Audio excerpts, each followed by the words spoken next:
शंकर जी ने कहा कि मेरे मंत्र को प्राप्त करके, मेरे ज्ञान को प्राप्त करके ये अमर हो गया और इसको तेरी पत्नी के गर्भ से निकालो, मैं इसको मारूंगा, खत्म करूंगा, ये कहीं कुपात्र को ये ज्ञान ना दे दे। तो व्यास जी कहने लगे, भोलेनाथ, एक तरफ तो कहते हो आपकी इस चर्चा से, आपके ज्ञान से ये अमर हो गया, और दूसरी तरफ कहो इसको मारूंगा। अमर को आप मारोगे कैसे? शिव जी तब तो चुप होकर चले गए। फिर ये 12 वर्ष तक माँ के गर्भ में रहा। उन्हें सोचा क्योंकि ये बहुत बड़ी अध्यात्म ज्ञान बहुत विस्तार है, विस्तृत है, इसमें क्या होता है। कई आप सुनते होंगे, स्वप्न आते हैं एक आध को कि मेरा बेटा मर गया था, मरा हुआ है और मुझे दिखाई दिया। वो कहने लगा कि मैं यहां रहता हूं इस घर में, वो घर भी और है कुछ दिखा है, और यहां छुप के रहता हूं। एक बच्चा जो था उसको पुनर्जन्म की याद थी, उसको पुनर्जन्म की याद थी अपने की, और वो 5-6 वर्ष का होते ही अपने पुनर्जन्म की सारी बातें, घर भी, गांव भी, नाम भी, माता पिता के, पत्नी के भी नाम बता दिए। वहां जाकर उन्होंने वेरीफाई भी किया कि सचमुच ये वही है। तो क्या बताता है कि उसकी मृत्यु हो गई थी किसी एक्सीडेंट में। और फिर क्या बताता है कि ये जो मेरे माता पिता वर्तमान वाले हैं, ये कहीं से आ रहे थे, मैं इनके साथ साथ आ गया और फिर मां के पेट में प्रवेश कर गया। अब ऐसा कैसे है? ये है तो ये ईश्वर विधान, परमात्मा का विधान है कि जिससे संस्कार है वो उसके आसपास ही रहता है, उसमें गर्भ में भी विश्राम कर सकता है, लेकिन शरीर जब मिलेगा उसको अंदर पेट में भी, जब उसका योग बाल्य की तरफ से ही होगा, तो तब तक वो वहां एज ए प्रेत रह ले, उसको कुछ भी कहो, ऐसे रहते। तो उसको व्यास जी को इस बात का यकीन नहीं हुआ, क्योंकि पेट में ना कोई भारीपन, ना कोई ऐसी बात। तो उनको ये मालूम है कि वैसे भी शरण ले लेते हैं ऋषि लोग, ये पितर बने हुए। ये भी आध्यात्मिक ज्ञान है, तत्व ज्ञान है। पुण्यात्मा धीरे धीरे समझ में आओ, क्योंकि हमने तो अज्ञान ठोक रखा, आज तक कोई सर पैर कोई पता ही नहीं था किसी भी मार्ग का। ये बार बार कंसेप्ट क्लियर क्यों करने पड़ रहे हैं कि हमने अज्ञान घना सुन रखे है, और आपके मन में न्यू ना आ जाए। जो कथा अगर ये दास सीधी सुना दे तो आपके मन में सैकड़ों क्वेश्चन उठेंगे। तो दास चाहता है कि इस क्वेश्चन वाली बीमारी ने गिल्ले खत्म करता चलो, तो दास के द्वारा दिया गया ज्ञान आपके हृदय में शीघ्र समाओगा। अब व्यास की पत्नी को पता नहीं था कि तेरे पेट में गर्भ में कोई बालक भी है कि नहीं है। उनको पता भी ऐसे ऋषि लोग पितर बनकर पितर रूप में भी प्रवेश कर जाते हैं। जो पितर टाइप होते हैं, जो अच्छी आत्माएं मर गई, वो भूत बन गई, वो भी अपने ही परिजनों के अंदर समाये रहते हैं, लेकिन वो परेशान नहीं करते। और जो दुष्ट टाइप मरते हैं वो चंडाल भूत होते हैं, वो प्रवेश करके फिर उनकी दुर्गति रखते हैं कि शराब पीने जी कर शराब पीते हैं, उसका नाश करा देते हैं, कोई कुछ और गलतियां करा देते हैं, कोई और बदमाशी भी करा देते हैं, बहन बेटियों की तरफ भी बकवाद करा देते हैं। तो इस तरह के वो नीच टाइप होते हैं। फिर वो उनका पता कुछ से का तो यहाँ आते हैं जब पता लगता है, क्योंकि यहाँ पितर सारे फिर फ्री होना पड़ेगा, उनको भागना ही पड़ेगा यहाँ से भगवान के दरबार। अब क्या है कि जैसे एक लड़की, एक बेबे नाम ले रही थी अपना परमेश्वर कबीर जी का, और यहां से अपने घर गई मिश्री का प्रसाद। एक पड़ोस का बालक आ गया 8-9 वर्ष का, बच्चा ने देवा थी, वो भी आ गया, उसको भी दे दिया। अब वो प्रसाद खाते ही लड़का अपने घर चला गया, घर जाते दौरा आके गिर गया। अब वो पड़ोसी शर हो गए, पता नहीं इसने क्या खवा दिया हमारे बालक ताई, अर्तन मेरा छोरा मार दिया। अब वह कहने लगी, देखो वैसे तो आप कुछ भी कहो, ये इस बालक ने मरा तो नहीं, वो फिर ठीक हो गया, लेकिन 2 घंटे के बाद होश में आया। अब उस बहन ने बताया कि मैंने तो यही प्रसाद अपने बालका ती दिया था, यही आप कहती दिया था, इन्हें पूछ लो चाहे मेरा कोई उद्देश्य। फिर उसने आके यहाँ बताया कि महाराज जी ऐसे ऐसे हमने उस लड़का था पड़ोस में, उसने प्रसाद दे दिया, उसको दौरे आ गए और मेरी तो जान न साका कर दिया उन्हें। तो इसलिए हमने मना कर रखा किसी को ये प्रसाद मत दो।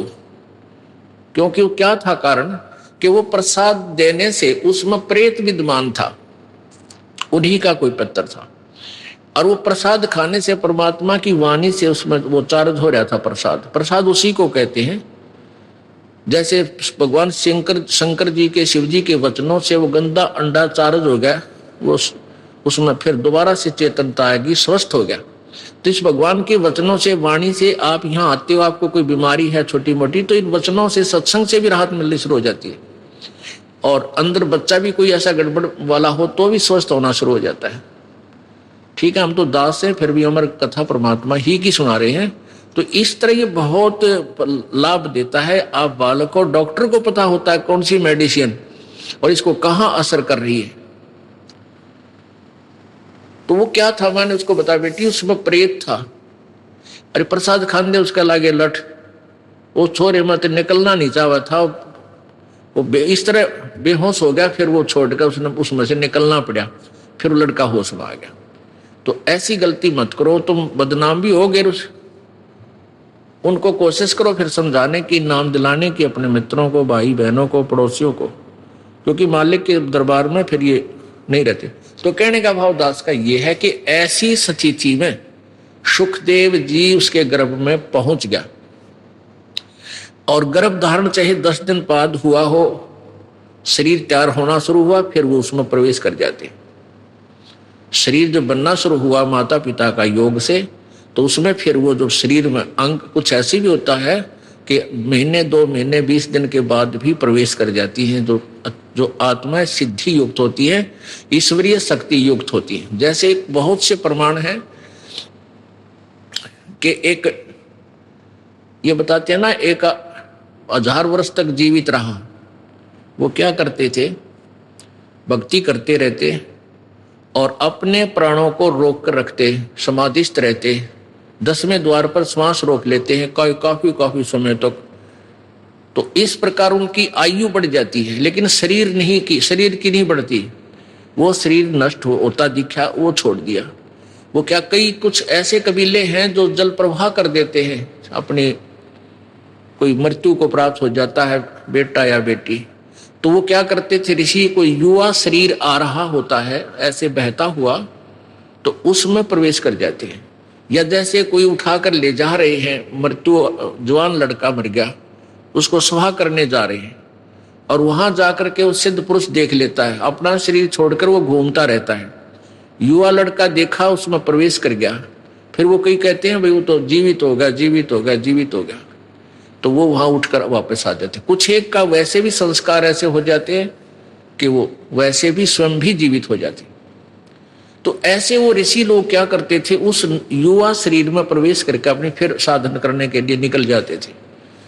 ऐसे काफी समय तक ये एक सिद्धि होती है जो दूसरे में प्रवेश कर सकता है। तो इस प्रकार ये आध्यात्मिक ज्ञान आपने समझना है। अब सुखदेव ऋषि 12 वर्ष का हो गया, मां के गर्भ 12 वर्ष तक बाहर नहीं आया।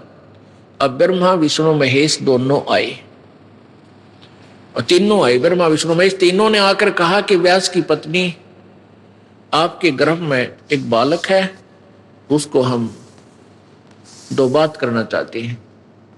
वो 12 वर्ष से आपके गर्भ में बाहर नहीं आ रहा। तब उसकी व्यास की पत्नी ने कहा कि मुझे तो ऐसा आभास ही नहीं हो रहा कि मेरे पेट में बालक है। तब व्यास उसने शंकर भगवान ने कहा कि मैं उस दिन आया था, ये उसी दिन के बाद कुछ दिन के उपरांत इसने तेरे पेट में शरीर धारण कर लिया है। तब उन्होंने वार्ता की सुखदेव से।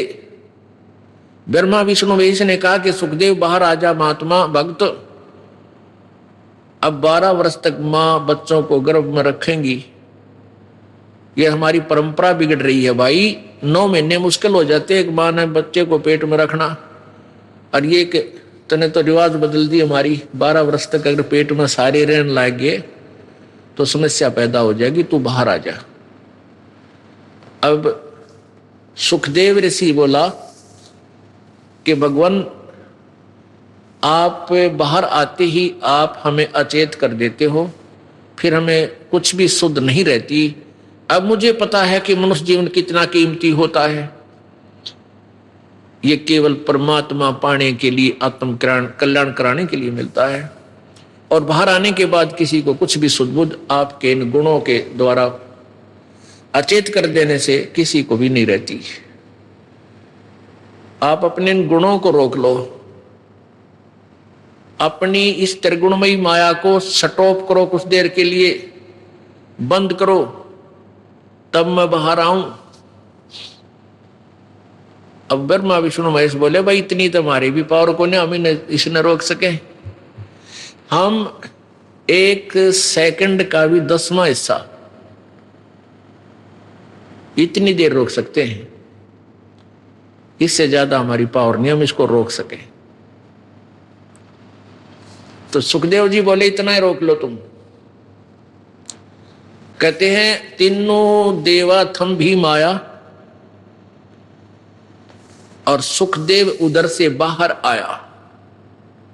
तीनों देवताओं ने या त्रिगुणमयी अपनी माया एक कहते हैं कि तीनों देवा थम भी माया और उधर गर्भ से बाहर आया। सुखदेव सुख में उपजे राई सिंह समोए, 9 नाथ और शब्द 84 ही संग उपजे थे दोए। 9 नाथ और 84 शब्द। अब क्या बताते हैं कि सुखदेव सुख से उपजे राई सींग समोए। अब जैसे भैंस के सींग पर या गाय का सींग जैसे ऐसे खड़ा है, सींग के ऊपर और राई रख दे, सरसों जैसा दाना होता राई का। ये पहले ऐसे ही एग्जाम्पल होया करते, इस तरह की ही जो ना कथाएं होती थी, इस तरह की कहानियां होती थी। तो क्या कहा था भगवान, इन तीनों भगवानों ने कहा था कि इतनी देर हम माया रोक सकते हैं, अपनी त्रिगुणमयी माया। जब जैसे भैंस के या गाय के सींग पर राई धर दे और जितनी देर वह राई रुके, यानी बस ये समझ लो इतनी देर। सुखदेव सुख में उपजे राई सिंह समोए, 9 नाथ और सिद्ध 84 संग उपजे थे दोए।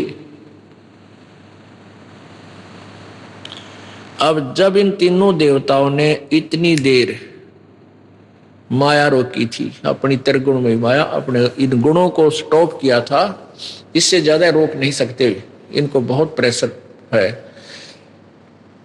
तो उस समय कहते हैं 94 बच्चों का जन्म हुआ था।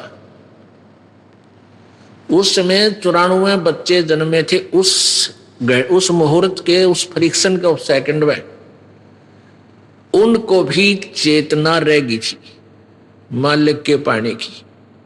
तो उनमें से 9 तो नाथ बन गए, 84 शब्द कहलाए, और जो 94वां था यो सुखदेव।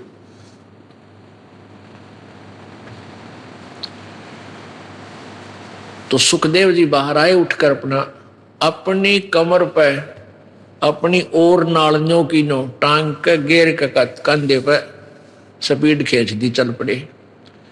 अब पुत्र के बारे में, पुत्र का मोह और पुत्र प्राप्ति बड़े सौभाग्य से मानी जाती है, जैसा कि इन लोक वेद वाले ने सबके घर ये इंजेक्शन ला रखा है और सभी पुत्र की इंतजार करते थे।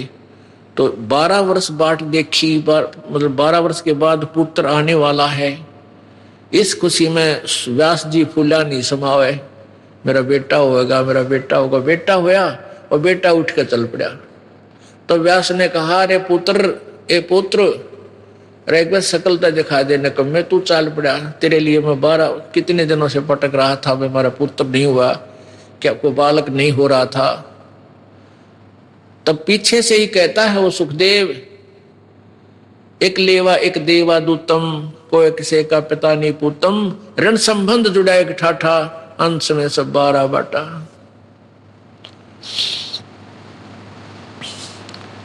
व्यास जी सुखदेव जी कहने लगे, ऋषि जी कोई किसी का बेटा ना और कोई किसी का बाप ना जाने कितनी बार तू मेरा बेटा बन लिया, ना जाने कितनी बार मैं तेरा बाप बन लिया, और ना जाने मैं कितनी बार तेरा बेटा बन लिया, तू मेरा बाप बन लिया। ये तो इसका पीछा छुटवाना पड़ेगा, और मैं ना देखूं तेरे का ना, मुझे भी तेरे में मोह हो गया तो फिर क्या करूंगा।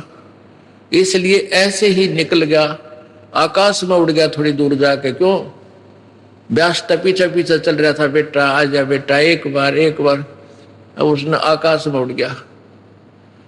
आगे जाके फिर अपनी आप और नाल काट के पत्ते पुत्ते बांध के, पहले तो बालक से 10-12 वर्ष के वही अड्डे जाया करते नहीं, तो उसने फिर अपनी साधना शुरू की। उस साधना से पिछले जन्म की बैटरी चार्ज से स्वर्ग में पहुंच जाता था सुखदेव ऋषि। यह स्वर्ग किसे कहते हैं? स्वर्ग एक रेस्टोरेंट होता है, और वहां पर साहूकार, सेठ व्यक्ति, पैसे वाले, धनी ही जा सकते हैं, ना रेस्टोरेंट में गरीब व्यक्ति का नहीं जा सकता। जिस तरह पूंजी को ना, जिसके पास पैसे हैं वो धनी है, वो किसी भी जाति वर्ग का है, यानी यहाँ किसी वर्ग से नहीं, धनी से मतलब है। तो जैसे यहाँ राम नाम के यानी सिद्धि भक्ति पुनों के जो धनी हैं वो स्वर्ग जाते हैं, और स्वर्ग के अंदर अपने पुनों को अक्षीण करके फिर वापस आ जाते हैं। स्वर्ग एक रेस्टोरेंट समझ लो, एक होटल समझो। जैसे गर्मियों के दिनों में यहाँ हरियाणा, राजस्थान, उत्तर प्रदेश, पंजाब, मध्य प्रदेश आदि क्षेत्रों में भयंकर गर्मी पड़ती है मई और जून में, और जिसके पास कुछ पैसे हैं, एक्स्ट्रा सेठ है, धनी है, वो 2 महीने कुल्लू और मनाली हिली स्टेशन यानी पहाड़ी क्षेत्र में चले जाते हैं। वहां रेस्टोरेंट यानी होटल में कमरा किराए पर लेते हैं और वहीं खाना खाते हैं, और 2 महीने 10-20 हजार रुपये जो वो लेके जाते हैं, उन 10-20 हजार रुपये को वहां खर्च करके और फिर वापस अपने कर्म क्षेत्र में आ जाते हैं, जहां उनकी दुकान, बिजनेस, व्यापार है, और वहां 20 हजार रुपये अपने खा खर्चाए, बर्बाद कराए। अब फिर नए सिरे से फिर माया जोड़ो, 20-30 हजार रुपये बच जाए तो फिर कुल्लू मनाली अगले वर्ष फिर गर्मियों में चले जाओ, और फिर जेब कटवा के फिर वापस आ जाओ। तो कहने का भाव ये है कि स्वर्ग जो है ये एक रेस्टोरेंट है, और वहां यहाँ के पुण्यकर्मी प्राणी ही यहाँ इकट्ठी की हुई माया, धन, पुण्य, उनके आधार से स्वर्ग जाते हैं। तो ये स्वर्ग पर जैसे प्रत्येक शहरों में रेस्टोरेंट होते हैं, होटल होते हैं, तो एक तो कॉमन स्वर्ग है जिसका राजा इंद्र है, और प्रत्येक भगवान, जैसे भगवान ब्रह्मा, भगवान विष्णु, भगवान शिव जी की अलग से राजधानियां हैं, वहां पर भी एक स्वर्ग है। वो इस कॉमन स्वर्ग से भी अच्छा रेस्टोरेंट वहां अलग से है। सब जगह ऐसा उन्होंने अलग से अपना, जो इनके जैसे विष्णु जी के उपासक हैं वो विष्णु लोक में चले जाते हैं, वहां उनका रेस्टोरेंट बना रखा, खाओ खर्चो मौज, यहाँ करो मौज। और फिर ऐसे विष्णु के उपासक विष्णु लोक में चले जाते हैं उनकी राजधानी में, तो वहां भी रेस्टोरेंट यानी स्वर्ग है। जो ब्रह्मा जी के उपासक ब्रह्मा के लोक में, देवी के उपासक देवी के उस रेस्टोरेंट में, स्वर्ग में चले जाते हैं, देवी धाम पर बने हुए रेस्टोरेंट यानी स्वर्ग में। तो ये सुखदेव ऋषि स्वर्ग में जाता था, सहशरीर चला जाता था, और वहां के व्यक्ति, वहां के जितने भी देव पुरुष थे वो उनकी बड़ा सत्कार करते थे, आदर करते थे कि भी बड़ा सिद्धि वाला व्यक्ति है। ऐसे इसे कलयुग में ना ऐसे समय में और उड़कर आ जाता है। एक दिन वो विष्णु जी के लोक में चला गया। कौन? सुखदेव। उसकी पिछले पनों की बैटरी चार्ज थी, पिछले पनों से उसके शरीर में वो सिद्धि शक्ति थी। एक सिद्धि आकाश से उड़ जाई, एक सिद्धि जल पैर न लाई, एक सिद्धि कुछ खावन पीवे, एक सिद्धि जो बहु जुग जीवे। इस तरह ये 24 सिद्धियां हैं। उनमें से एक आकाश में उड़ जाने वाली सिद्धि सुखदेव को प्राप्त हुई, और हल्दी की गांठ से पंसारी बन गया, महर्षि सिद्ध बन गया। अब वो विष्णु लोक में पहुंच गया, जो कारण अला अला वो वहां पहुंच गया। अब जो ही विष्णु लोक में वो पहुंचा तो वहां स्वर्ग में पहुंचा, उस रेस्टोरेंट यानी रेस्ट हाउस में, वो वीआईपी रेस्ट हाउस। वहां जाकर उसने पहरेदारों से, नौकरों से, पार्षदों से कहा कि मैं पृथ्वी लोक से आया हूं, सुखदेव ऋषि मेरा नाम है और मैं स्वर्ग में जाना चाहता हूं। अब उनने वहां जो गेट कीपर थे, सेवादार थे, पहरेदार, पौलिया बोलते हैं, यानी जो डोडी में जो बैठे रहते हैं, उनसे जाकर कहा तो वो कहने लगे जी ठीक है, और ऋषि जी आपके गुरुजी कौन है? अब वहां जाकर पता चल रहा है इनको, जैसे अगर मान ले को डुप्लीकेट गुरुजी भी होगा किसी का, उसको वापस भेज दिया जाएगा, और गुरु नहीं है तो भी।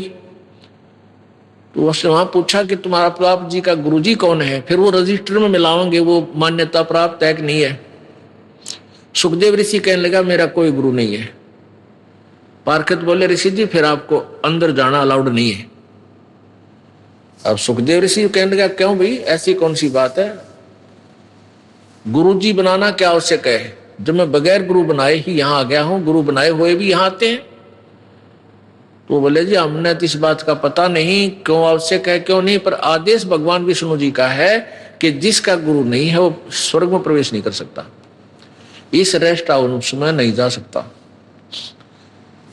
सुखदेव बोला भाई मैं भी ये बैठ गया यहां पर और कह दो भगवान ने मैं स्वर्ग में जाऊंगा, नहीं मेरी बात कराओ, तुम अपने घर से बना रखी तुमने ये बातें, या मेरी बात कराओ भगवान से।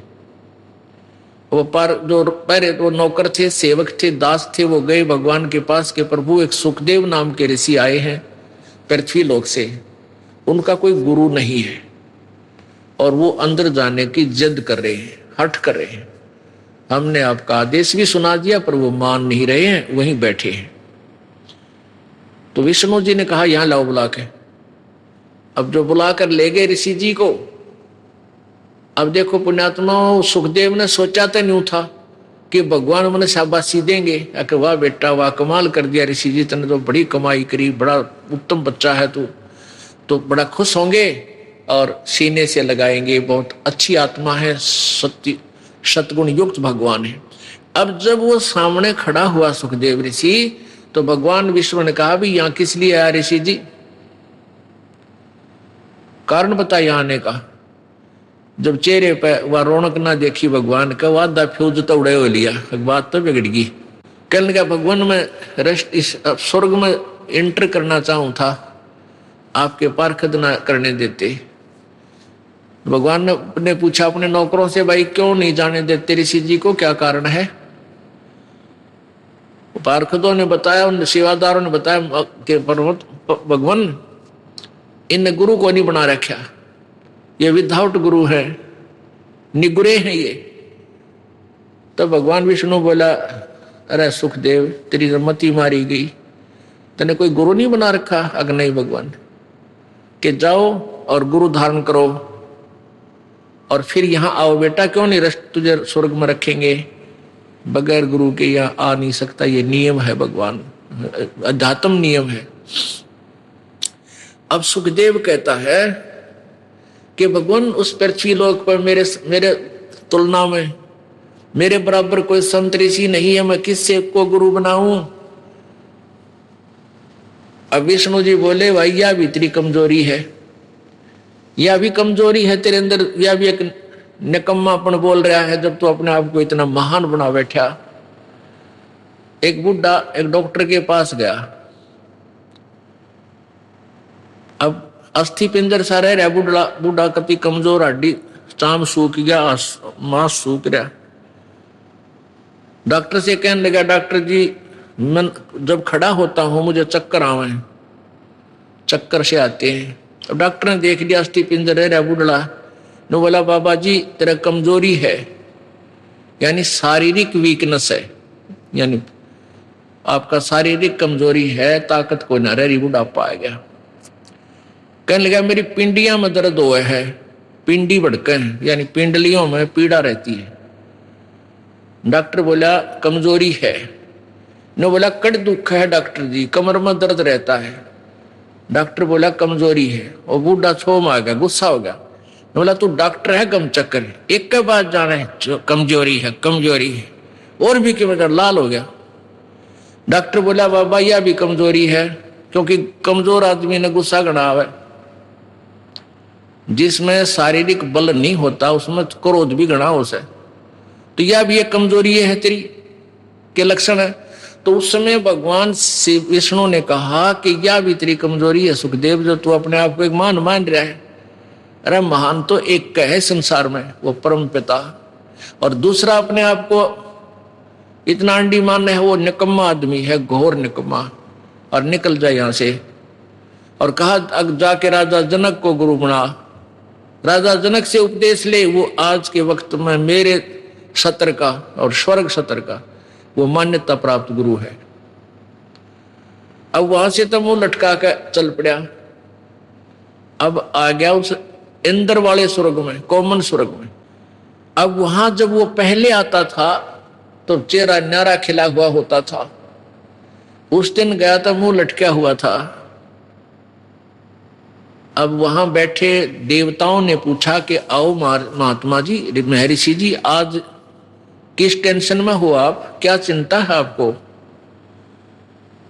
अब सुखदेव ऋषि कहने लगा भाई महापुरुषों चिंता का कमी है ना रही चिंता की। तो मैं ऐसे ऐसे विष्णु जी के पास गया था भगवान के लोक में, और वहां मुझे स्वर्ग में रहने से मना कर दिया, भगवान विष्णु जी ने भी मना कर दिया। लेकिन वो देवता कहने लगे, दूसरे जो वहां स्वर्ग में के वासी थे, कहने लगे सुखदेव सच्ची बात बता, तने के गुस्ताखी कर रखी है। भगवान विष्णु वो तो बड़े खुश होते हैं, देवताओं को सीने से लगाते हैं, ऋषियों को भक्तों को सबको प्यार देते हैं। तो अपनी नालायकी बता के गलती करे, गड़बड़ कहाँ है। तो भगवान ने क्यों मना किया आपको वहां रहने से। तब सुखदेव ऋषि कहता है कि भाई मैंने गुरु ना बना रखे, मैंने गुरु धारण नहीं कर रखा। तो वहां जितने भी कागभूषण या दूसरे ऋषि थे, नारद जी या दूसरे संत देवता बैठे थे, कहने लगे ऋषि जी तुम तो जुल्म कर दिया। ओहो, अरे हम तो आपको बुद्धिमान व्यक्ति मानने थे, शायद आपने गुरु धारण कर रखा होगा इसलिए यहाँ आते थे, आगे से यहाँ भी आपको हम अच्छी दृष्टि से नहीं देखेंगे अगर आपका गुरु नहीं होगा तो। तब वो कहने लगे भाई आज तो चलो कोई नाम ना लेवा, पिछला पुण्य है, जब तक तो ये बैटरी चार्ज रहेगी, सुख भी रहेगा, घर में भी सुख रहेगा, सारे ठाठ नजर आएंगे। जिस दिन ये पुण्य समाप्त हो जाएंगे और फिर पाप कर्म का जब गिरडा फिरेगा, पापों का जब चक्कर चलेगा, तब भाई 84 लाख योनियों में कितने गधे बने पाओगे। जो ही उन्होंने कहा कि 84 लाख योनियों में अगर गुरु लेकर के पुनः बैटरी चार्ज नहीं की, गुरु से उपदेश नहीं लिया, गुरु नहीं बनाया, तो अगले जन्म में गधे की योनि में भी जा सकते हैं। तो एकादा सख्त बोलनिया भी होता है, कहने लगे सुखदेव या 2 दिन के चोचले हैं, तेरी सिद्धि चार्ज हो रही है बैटरी, या खत्म हो जाएगी फिर गधा बनेगा। अब जो ही उन्होंने कहा कि गधा बनेगा तो उसको अपना पिछले जन्म पूर्व जन्म की एक कथा याद आ गई, एक जीवन याद आ गया कि उसमें वो अंधा बना हुआ था, गधा बना हुआ था और गधा भी अंधा।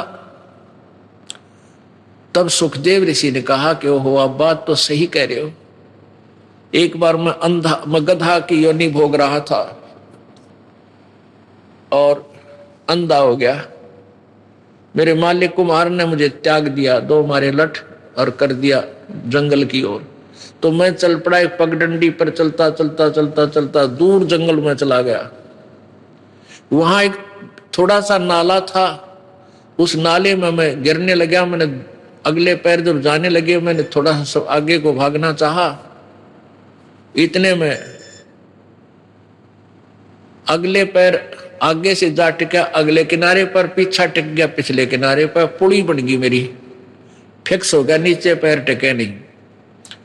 तो वहां इक्का दुक्का आदमी आवा था, क्योंकि दूर स्थान होने के कारण वो मेरे ऊपर पैर रखे और पार हो जाओ। उनने मैं पुल बना दिया, पुल बना दिया। और 1 हफ्ते तक, 10 दिन तक मैं भुगत भुगत कर मरा। अब जाऊंगा और मैं तो गुरु धारण करूंगा। अब परमात्मा कबीर परमेश्वर जी के ज्ञान से परिचित होने के बाद आदरणीय गरीबदास साहिब जी क्या कहते हैं? भाई सुखदेव ने 84 भुगती बना पजावे खरवो, तेरी क्या बुनियाद प्राणी तू पेंडा पंथ पकड़वो। सुखदेव ने 84 भुगती बना पजावे खरवो। ओह, कि सुखदेव जैसे ऋषियों ने भी 84 लाख योनियां भोगनी पड़ी। और पजावा होता है जैसे ये कुम्हार मटके बनाए हैं, पकाते हैं, फिर वो ऊंचा होता चला जाता है, तो वहां गधे के द्वारा ईंटें भी पकाते हैं। उसमें पजावे में ईंटें पकाते हैं और मटके भी पकाते हैं। तो वो उसकी राख से ऊंचा होता चला जाता है, बहुत ऊंचे पर फिर वो ऊपर ही बनाना शुरू कर देते हैं। और नीचे से गधे के ऊपर थैला डाल के नीचे ते कच्ची ईंट डाल के ऊपर ले जाते हैं। वहां जाते ही पक्की ईंट डाल देते हैं, कच्ची उतारते ही, और उनको नीचे ले आते हैं। यहां बताना चाहते हैं कि सुखदेव ने 84 लाख योनियां भोगनी पड़ी जो सच साधना नहीं कर रहे हो तुम। और बना पजावे खरवो, खर माने गधा, और तेरी क्या बुनियाद पराड़ी तू पेंडा पंथ पकड़वो। आपकी क्या बुनियाद है, आपकी क्या औकात है? आप वो रास्ता पकड़ो, पेंडा माने रास्ता, पंथ। अपने आत्माओं थोड़ा सा सावधानी से सुना करो सत्संग में। ये बात कहने सुनो की ना, ये कर पाड़न की है।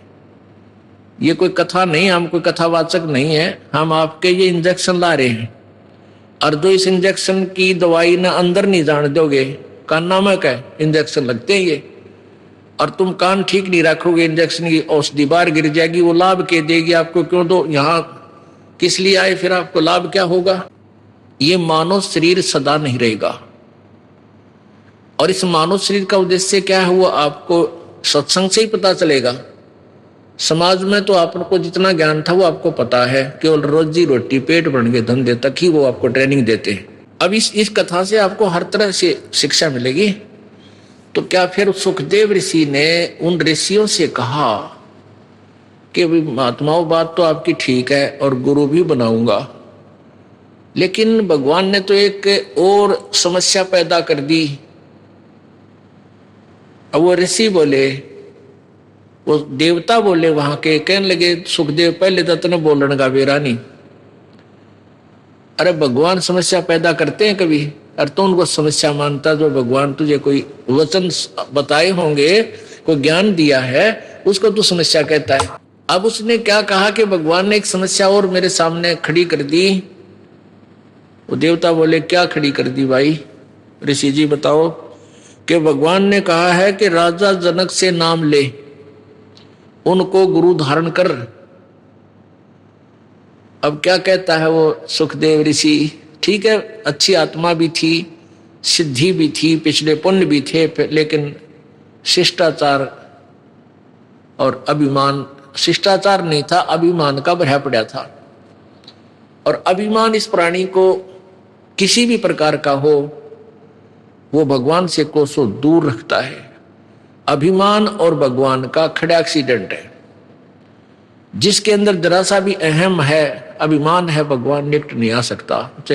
ठीक है, जैसा कर रहा है वो दे देगा तेरे को वैसा ही, लेकिन मालिक नहीं मिलेगा। अब क्या अभिमान था? जनक विदेही राजा भाई, कैसे शीश निवाऊं जाई। राजा जनक गिरस्ती भाई, कैसे शीश निवाऊं जाई। सुखदेव बोले वचन विवेका, हम स्त्री का मुख नहीं देखा। राजा जनक गिरस्ती भाई ही, कैसे शीश निवाऊं जाई। अब यहां बात बिगड़ी हुई, सारे इस यहीं तक सीमित है सबकी बुद्धि। अब जिसने घर त्याग दिया, वो कर्म सन्यासी हो गया, बालक त्याग दिए, राज त्याग दिया, जंगल में जा बैठा, वो कर्म सन्यासी है। और जो बाल बच्चों के साथ या घर पे रहता है वो कर्म योगी है। तो जिसने कर्म सन्यास कर दिया यानी जंगल में चला गया और ब्रह्मचारी रह गया, बाल ब्रह्मचारी बचपन से, तो वो तो फिर जमाए कति आकड़ पाड़ी जाए, तेरा जैसा कोई सहे कोई ना। वो इससे बात मैं टीटी पागले है कि मैं ब्रह्मचारी हूं, मैंने स्त्री ग्रहण नहीं की है। तो ये सुखदेव में ये अवगुण और था कि मैं बाल ब्रह्मचारी हूं, मैंने स्त्री का मुंह भी ना देखा, राजा जनक का कई रानी है और उसको गुरु कैसे बनाऊं, वो तो गृहस्थी आदमी है। इसके लिए परमात्मा का विधान बताता है, केले की कोपीन है जो फूल पान फल खाही, नर का मुख नहीं देखते जो बस्ती निकट ना जाई, वो जंगल के रोज हैं जो मनुष्यों बिद के जाई, निस्तिन फिरे उजाड़ में नो परमात्मा पावे नाही। अब क्या कहते हैं भाई, एक व्यक्ति कह रहा था ना, बोला वहां ऋषिकेश तो ऊपर एक जंगलों है में एक ऐसा महात्मा रहता है, शरीर पर नी वस्त्र रहता, कोई कपड़े नहीं रखता, ना खाना खाता, फूल पत्ते खाकर अपना साधना करता है और लंगोट की जगह कर केले के पत्ते बांध रहा है। और भाई एक दिन बस ने थोड़ी सी कसर रहेगी, उनके उसके दर्शन ना हुए, जो ही मैंने उनकी तरफ दृष्टि की उनका मुंह बैक हो गया और वो भाग के गुफा में जा बड़े की तो गहरे, और जब दर्शन हो जाते तो बेड़ा पार हो जाता है। अब इसके विषय में कहते हैं, परमात्मा का विधान बता रहा है कि केले की कोपीन है, लंगोट पर्दे पे, यानी इतने त्यागी वैरागी समझते हो, लगते हैं तुम्हें। केले की कोपीन है, पान यानी पत्ते, फूल और फल खाही, और आदमी का मुख नहीं देखते। कहते वो महात्मा आदमी के निकट ना आता, अंदर घुस जा, भाई महापुरुष पड़ा है। कहते नरक का मुख नहीं देखते जो, और बस्ती निकट ना जाही, गांव के आसपास नहीं जाते हैं मांगने। वो जंगल के रोज है, ये नील गाय होती है ना, जो आदमियों ने देख के पहले ये नील गायें आदमी को देखो भाग लिया और फड़क गए। ये थोड़ा फर्क पड़ता जा रहा, जंगल रहे कोई ना, जहाँ की तो बाज बूझ के थकले हैं बेचारी, फिर ये इतना पहले वाला स्थिति नहीं रही। तो पहले ये आदमी दिखते भाग को पूरा लाइन की लाइन बढ़ जाती थी जंगलों में। तो परमात्मा उन साधकों को, परमात्मा का विधान उनकी अमरवाणी बताती है कि वो तो जंगल के रोज हैं, जो आदमियां तो बेदक के बाधे डर के, और ऐसे निस्तन फिरो उजाड़ में, वो जंगल में चाहे दिन रात धक्के खांदे रही हो, नो परमात्मा पावे नाही, उसके पाने की विधि न्यारी है। फिर क्या बताते हैं, डेरे डांडे खुश रहो ये खुसरे लेना मोक्ष, ध्रुव प्रहलाद पार हो गए फिर डेरे में क्या दोष। डेरा माने गृहस्थी।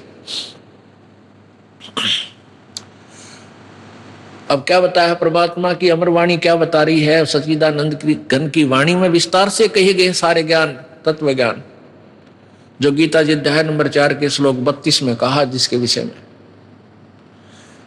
कि डेरे डंडे खुश रहो, अपने घर में गृहस्थी में आनंद से रहो, खुश रहो। यदि कोई न्यू का है कि बालक शादी ना कराने से ही मोक्ष होगा, उसकी यह अज्ञान सिद्धांत है। भाई ध्रुव प्रहलाद को तुम पार मानते हो तुम्हारे विधान से कि ध्रुव प्रहलाद पार हो गए, और ध्रुव प्रहलाद दोनों ही घर में थे, गृहस्थी थे, इनने ब्याह करवाया, इनके बालक हुए और ये पार हुए। फिर ब्याह करवाने में यानी गृहस्थी में दोष क्या है? तरी कुछ विधि से काम लो। और यदि तुम समझते हो कि भाई शादी ना कराने मात्र से यानी स्त्री संग ना करने मात्र से ही मोक्ष है, तो तुम्हारा नंबर तो बहुत देर तक आता। ये यानी ये खुसरे नपुसंक ये तो पहले पार हो जाते तुम्हारे से। केवल एक इसी सत्र को, इसी लेवल से तुम अपने आप को सुपीरियर मानते हो, तो तुमसे सुपीरियर तो ये हिजड़े हैं। बचपन से ही चाहते हुए भी इनमें विकार नहीं हो सकता, और तुम तक काम बिगाड़ सकते हो। तो कहने का भाव ये परमात्मा का कि परमात्मा की भक्ति से खुश रह करो, और ते ब्रह्मचारी करो, और ते शादीशुदा करो।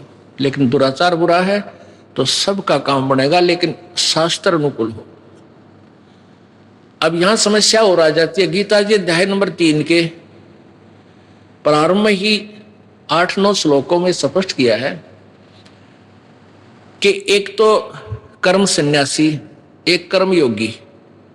कर्म योगी जो बाल बच्चेदार गृहस्थी है, कर्म सन्यासी जिसने घर त्याग दिया, यानी काम छोड़ दिया, अपना बैठ कर केवल हठ योग कर साधना पर लाग रहे। वैसे तो यदि उनकी शास्त्र अनुकूल साधना नहीं है, दोनों ही व्यर्थ हैं, अश्रेयकर, वो श्रेयकर नहीं है, अच्छी नहीं है। और फिर भी यदि शास्त्र अनुकूल साधना भी कर रहे हैं, उनमें भी मान ले उनके अंदर भी ये त्रुटि है कि मान लीजिए जैसे एक गृहस्थी वही साधना कर रहा है शास्त्र अनुकूल, और एक कर्म सन्यासी कर रहा है जंगल में बैठ कर उसी साधना, तो उन दोनों में से भी गृहस्थी फिर भी ठीक है, क्योंकि उसमें अभिमान कोई ना, अभिमान नहीं है तो कोई संत आकर के कभी ना कभी उसको ज्ञान भी दे देगा। और जिसने कर्म संन्यास कर दिया, जंगल में चला गया, बाल ब्रह्मचारी कहता अपने आप को, या वैसे बालक त्याग कर चला गया, उसमें ये सबसे बड़ा अवगुण हो जाता है कि वो मानने को दूसरे की अभिमानी हो जाता है। तो इनसे कहते हैं वो कर्म योगी अच्छे हैं, श्रेष्ठ हैं। श्रेष्ठ क्यों है? क्योंकि उसकी तुलना में, क्योंकि वो मान जाएंगे, भगवान की भक्ति कर लेंगे। एक बार क्या था कि अब कर्म सन्यासी और कर्म योगी की भी करना पड़ेगा, थोड़ा डिस्क्रिप्शन देना पड़ेगा, इसका विवरण सा उदाहरण। पहले ये दास ज्यादा विस्तृत से नहीं बताता था, नो खुल कर बता भाई, जैसे जिन्हें शादी नहीं करवाई वो कर्म सन्यासी है, यानी जो काम छोड़ गए। और फिर कथा आती है जैसे राजा जनक भी शादीशुदा था, बाल बच्चेदार था, यो पार हो गया, ध्रुव भी पार हो गया, प्रहलाद भी बाल बच्चेदार था, पार हुआ, गरीबदास जी बाल बच्चेदार थे, पार हुए। और ये ऐसे ऐसे जो शादी नहीं करा रहे थे, ब्रह्मचारी रहते थे, ऐसे करते थे, वो नरक गए। तो यहाँ एक भगत आ रहा है सेवा में राजस्थान से, 8-9 वर्षों से हमारे साथ ही रह रहा है। उसने ये सत्संग सुन लिया, वो केवल अपना उद्देश्य यही लेकर आया हुआ है कि मैं अपना पीछा छुड़वाऊं। उसका वैसे रामकरण नाम है, हमारे यहाँ रहता है आश्रम में।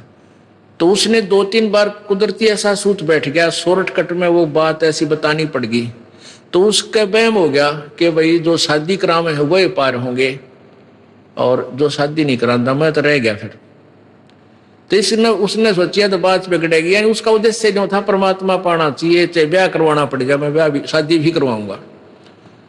तो उसने एक भगत से कहा, बोला मैं तो घर जाऊंगा, और उसकी गर्दन में डिफेक्ट है, ऐसे ऐसे करता है वो हृदय में, वो कोई या भी रजा है दाता की, भगवान का नहीं गणा लगेगा तो थोड़ा बहुत बड़ा रहता है डिफेक्ट शरीर में। तो उसने मेरे से कहा, जी रामकरण घर जान की कहे। मैंने सोचा भाई किसी बालक ने आपस में कवा सुनी होगी, या कोई अभाव बच्चे को ना होना चाहिए, यहाँ हमारे आया हुआ है, रह रहा है। मैंने उसको बुलाकर पूछा, मैं बेटा कोई दुख है, किसी ने कुछ कह दिया तेरे थे? ना जी। मैं और क्या करेगा? बोला ब्याह करवाऊंगा। भाई तेरी नाड़ काम करने का तो ना नो तेरी नाड़ करे कित पंगम पांदे है तुम नो। बोला जी मेरा मोक्ष ना हो, हमने नो सुना है, जो ब्याह करवा उसका मोक्ष होगा। अरे तरह के जो वही है। फिर उसको समझा, बेटा उद्देश्य ब्याह से नहीं है, कर्म सन्यासी वो होता है जो जंगल में चला गया, काम का हाथ और हठियों करके बैठ जाता है। आप तो आश्रम में रहकर भी कर्मयोगी हो, सारा सेवा करते हो। अब वो जूतों की सेवा कर, जोड़ा घर में सेवा करे जूतों वाले में, और सेवा भी करे, जब भी फुर्सत मिलता है अपना बैठ कर भजन करता है वो क्योंकि ये ज्ञान को इसलिए दास चाहता है, हर कंसेप्ट एक बार क्लियर करता चलो, कदे कोई रह जा दूरा, फिर ऐसे कमजोरी रह जा बच्चे में। तो भाव ये नहीं होता कि शादी करवाओ या ना करवाओ। जैसे पहले हमने देखा गामा में एक घर में 6-5 लड़के हुआ करते, एक ब्याह जानदार, बाकी सारे बिना ब्याह थे। तो वो भी कर्म योगी थे, वो धंधा करा करते अपना, कोई पाली जा रहा है, कोई आड़ी जा रहा है, कोई कुछ कर रहा है, कोई किस। तो ऐसे था। वो भी कर्म योगी थे, कर्म सन्यासी नहीं थे।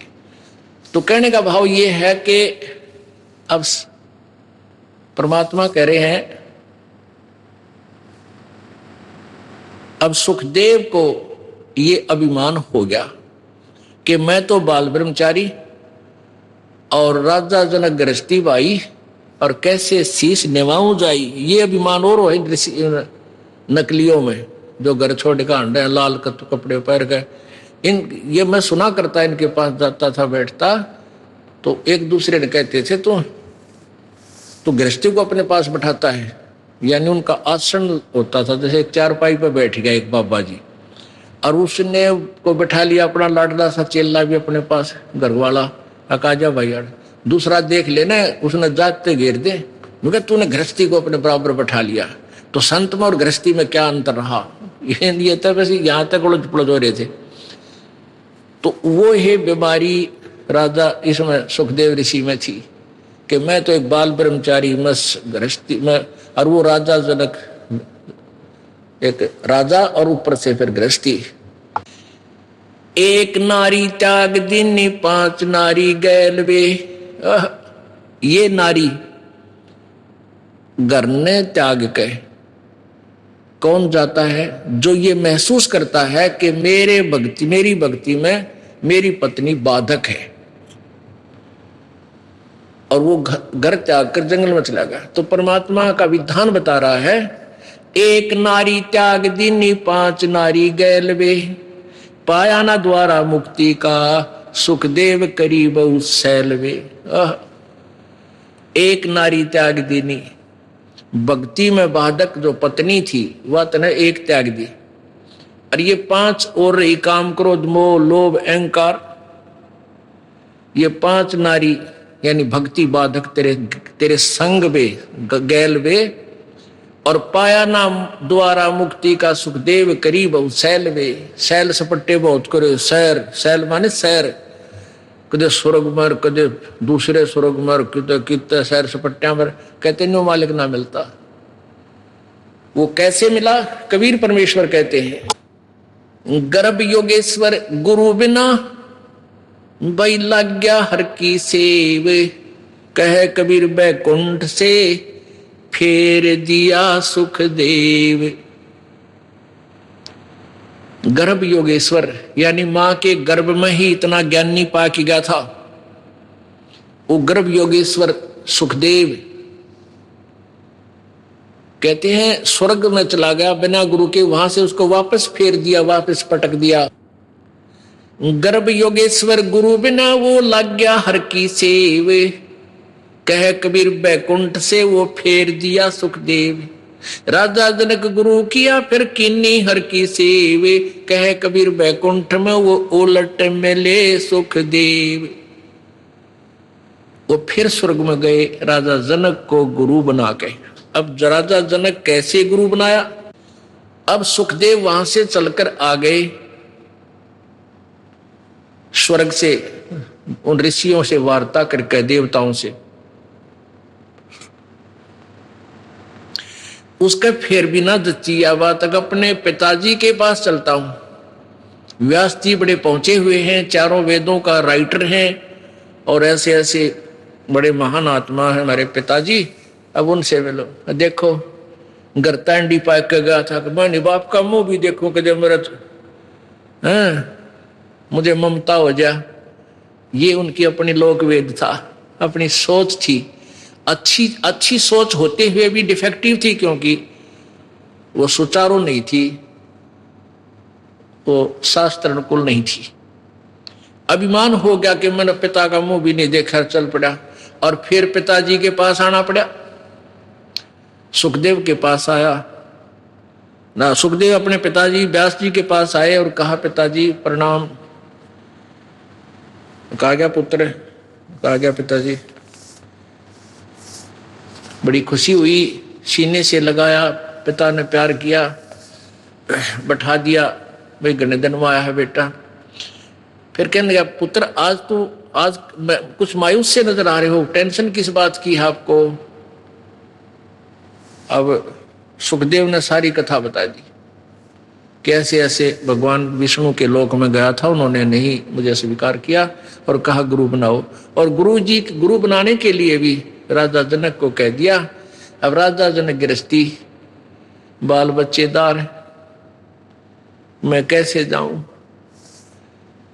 अब देखो, जब उन देवताओं के पास स्वर्ग में सुखदेव ऋषि ने यह प्रश्न किया कि भगवान ने मेरे सामने एक समस्या उत्पन्न कर दी, तो देवता कहने लगे, पता लगा कि समस्या क्या है कि राजा जनक से उपदेश ले। तो अब यही प्रश्न उसने अपने पिताजी से किया कि नाम तो मैं लूं पिताजी, लेकिन मेरे सामने भगवान ने एक समस्या पैदा कर दी, मेरे सामने एक समस्या उत्पन्न कर दी। तो सुखदेव उस व्यास जी के ये वचन सुनते ही हृदय में पीड़ा हुई कि बालक तो ठीक ना बोलता, यू ऋषि वाले लक्षण इसमें लग नहीं रहे, जो भगवान को यूं कह समस्या पैदा कर दी। भगवान समस्या पैदा करते ही कभी मन में सोचा ही था, फिर भी अपने रोक कर कहा कि क्या बात होगी पुत्र, कि भगवान ने कहा कि राजा जनक से उपदेश ले ले। राजा जनक तो बाल बच्चेदार, कई रानियां उसके हैं, और मैंने स्त्री का मुंह भी नहीं देखा, मैं बाल ब्रह्मचारी, अब एक गृहस्थी को क्यों कर शीश निभाऊं, मैं तो महर्षि। अब सुखदेव व्यास बोला, भाई तेरा जन्म किस तो हुआ है, आपसे यानी मेरे पिता और ये हमारी माता जी, फिर हम के हैं भाई, हम गृहस्थी को ना, तो मेरे सामने क्यों शीश निभाया फिर आके, तो भाई लग गया था अच्छा बच्चा। लेकिन सुखदेव तो ने कुछ नहीं करी बेटा, मैं सोचू था मेरा बेटा मेरा नाम रोशन करेगा और महान बनेगा, जब इतना त्याग किया मैंने, अपने दिल पर पत्थर रखा, पुत्र के मोह में कई दिन तड़पता रहा, आहार भी नहीं किया, फिर भी न सोची चल अपना कल्याण करवा लेगा, तो नरक में जाकर गधा बनेगा, नालायक तने करके रखा है, अभी तक तूने गुरु नहीं बनाया। और फिर ऊपर से कहता है कि भगवान ने समस्या पैदा करती, भगवान ने तो तेरी करड़ाई टाल दी, और जाकर नाम ले ले नालायक, उस महापुरुष के चरणों में गिर जा। भगवान का आदेश और भगवान पाना चाहे और उसके आदेश का पालन नहीं कर रहा, कहाँ ठिकाना तेरा। संत ऋषि साधु किसी सतर के भी क्यों ना हो, वो बोलिया करे सुर में, नो कहा करे डोम की रोएगी तो सुर में रोएगी। तो ये हमारे जो संत साधक ऋषि जो जैसे उन्हें किसी सतर का ज्ञान है, वो बोलिया करे एक सुर में, भाई गुरु तो बढ़ाना ही पड़ेगा। और इतना भी मान, भगवान का आदेश और उसी के पास जाना चाहता, फिर गुरु ने उसका पालन नहीं करा, डबल डिफेक्ट हो गया तेरे में। अब और विकल्प ना देख के अब पहुंचा सुखदेव ऋषि राजा जनक के पास, के बाद तो बिगड़ गई, क्योंकि उसका उद्देश्य तो राम परमात्मा पाना, कल्याण कराना ही था, इसलिए उसने फिर अपना वो मान भी त्यागना पड़ा। अब जिसने भगवान सी है तो धीरे धीरे सेट तो हो जाएगा, और जो कति नास्तिक है, डबल नास्तिक साकेट, उसने फिर वो समझावा कैसे। अब राजा जनक के पास पहुंचा, साधु वेशभूषा, लाल कपड़े, फिर तो सेट हो लिया था ना, ऋषि बन गया था, बड़ी बड़ी दाढ़ी और जटा। अब राजा जनक गृहस्थी था, राजा था। राजा में जैसे गीता में लिखा है ना 3 अध्याय में, कि गृहस्थ कर्म योगी में अभिमान नहीं होता, इसलिए वो कर्म सन्यासी से ठीक श्रेष्ठ यानी कुछ अच्छा है। तो यही होता है गृहस्थी में, चाहे वो राजा भी हो और चाहे आम व्यक्ति है, भक्त है, परमात्मा से परिचित है विधान से, तो उसमें नम्रता होती है। आय का आदर करे और चलता निभावे शीश, और तुलसी ऐसे मीत से भाई मिलना विश्व बीस।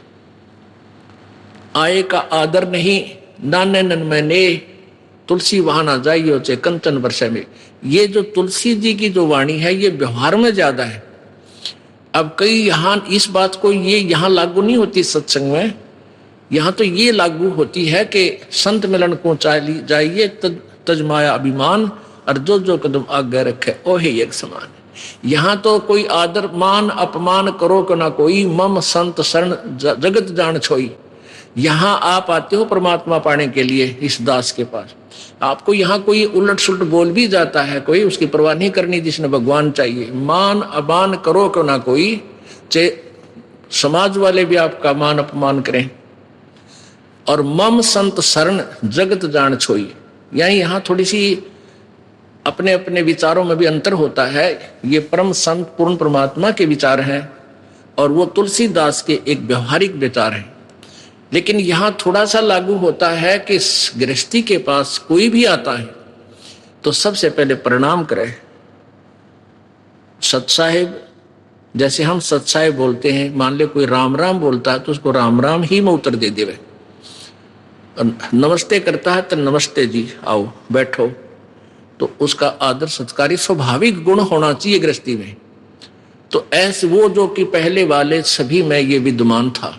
तो राजा जनक खड़े हो गए सिंहासन छोड़कर, जब एक ऋषि जी उनके द्वार पर आए, साधु वेशभूषा वाले।